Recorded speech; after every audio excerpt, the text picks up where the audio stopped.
Hello students, আমি Nitish sir. আজকের আলোচনার বিষয় বার্গি অ্যান্ড শিলদার সম্পর্কে আলোচনা।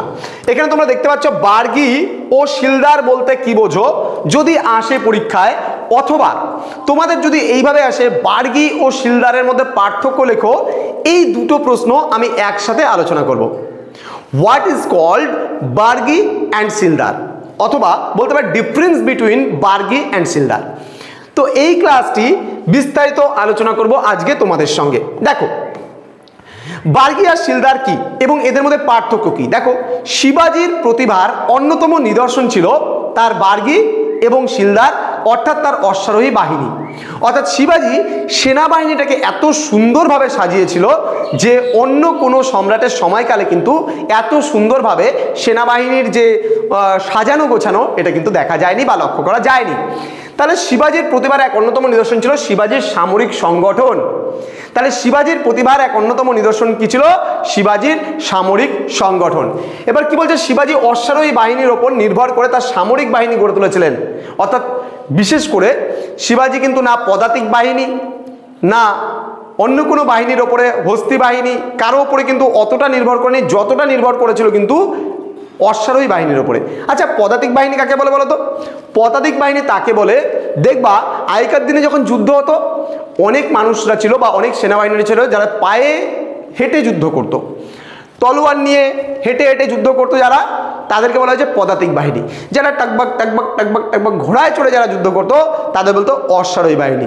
যারা হাতির পিঠে চড়ে যুদ্ধ করতো তাদেরকে বলা হতো হস্তি বাহিনী। কিন্তু শিবাজির সামরিক সংগঠন কিন্তু শিবাজি দুভাবে ভাগ করেছিল, অর্থাৎ অশ্বারোহী বাহিনীকেই দুটো ভাগে ভাগ করেছিল। একটা হচ্ছে পাগা বা বার্গি, আর একটা হচ্ছে শিলদার।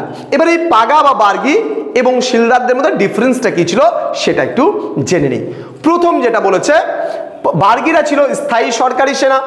যেমন দেখবা একটা কলেজে তোমরা যদি লক্ষ্য করো দু ধরনের প্রফেসর দেখতে পাবা, একটা হচ্ছে স্থায়ী, একটা হচ্ছে অস্থায়ী।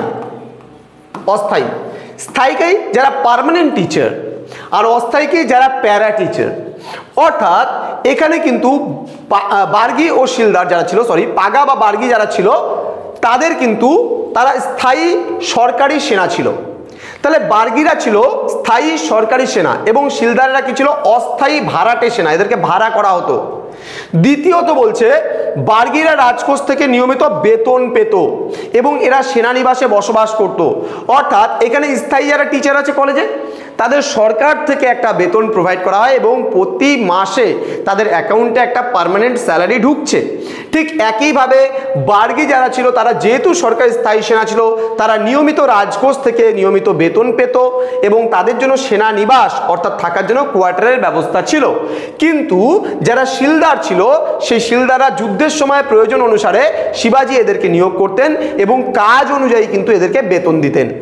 তৃতীয়ত বলেছে বার্গিদের যুদ্ধের সাজ সরঞ্জাম, ঘোড়া প্রভৃতি সরকার থেকে প্রদান করা হতো। অর্থাৎ বার্গি যারা ছিল যুদ্ধের সমস্ত কিছু, ড্রেস থেকে শুরু করে পোশাক আশাক থেকে শুরু করে ঘোড়া থেকে শুরু করে সমস্ত কিছু কিন্তু কি করা হতো?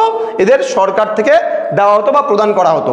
কিন্তু শিলদারদের কিন্তু যুদ্ধের যা কিছু সমস্ত সরঞ্জাম ছিল, ঘোড়া থেকে শুরু করে ইচ অ্যান্ড এভরিথিং নিজেদেরকে কিন্তু ক্রয় করতে হতো বা মানে কিনতে হতো। তো আশা করি আজকের যে ক্লাসটা ছিল সেটা তোমরা বুঝতে পেরেছো।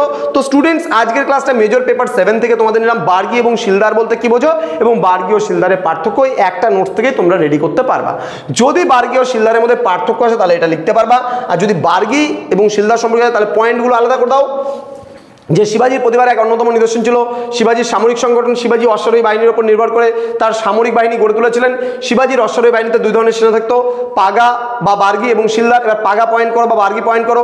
বার্গি পয়েন্ট করলে বা বার্গিরা ছিল স্থায়ী সরকারি সেনা। বার্গিরা রাজকোষ থেকে নিয়মিত বেতন পেত এবং এরা সেনানিবাসে বসবাস করতো। বার্গিদের যুদ্ধের সাজ সরঞ্জাম, ঘোড়া প্রভৃতি সরকার থেকে প্রদান করা হতো। লিখলা। এবার তারপর শিলদার পয়েন্ট করো। বলো শিলদাররা ছিল অস্থায়ী ভাড়াটে সৈন্য। শিলদারদের যুদ্ধের সময় প্রয়োজন অনুসারে শিবাজি নিয়োগ করতেন এবং কাজ অনুযায়ী বেতন দিতেন। শিলদারদের যুদ্ধের সাজ সরঞ্জাম ঘোড়া নিজেদেরকে ক্রয় করতে হতো। এইভাবে করে দুটো পয়েন্টের উপর বেস করে তোমরা ইজিলি ভাবে লিখতে পারো। তো স্টুডেন্টস, তোমরা যারা ভাবছো যে আমাদের সেন্টারে জয়েন করবে, আমাদের কাছে পড়বে, তোমাদের উজ্জ্বল ভবিষ্যৎ গড়ে তুলবো আমরা, এটাই কিন্তু আমাদের প্রতিশ্রুতি।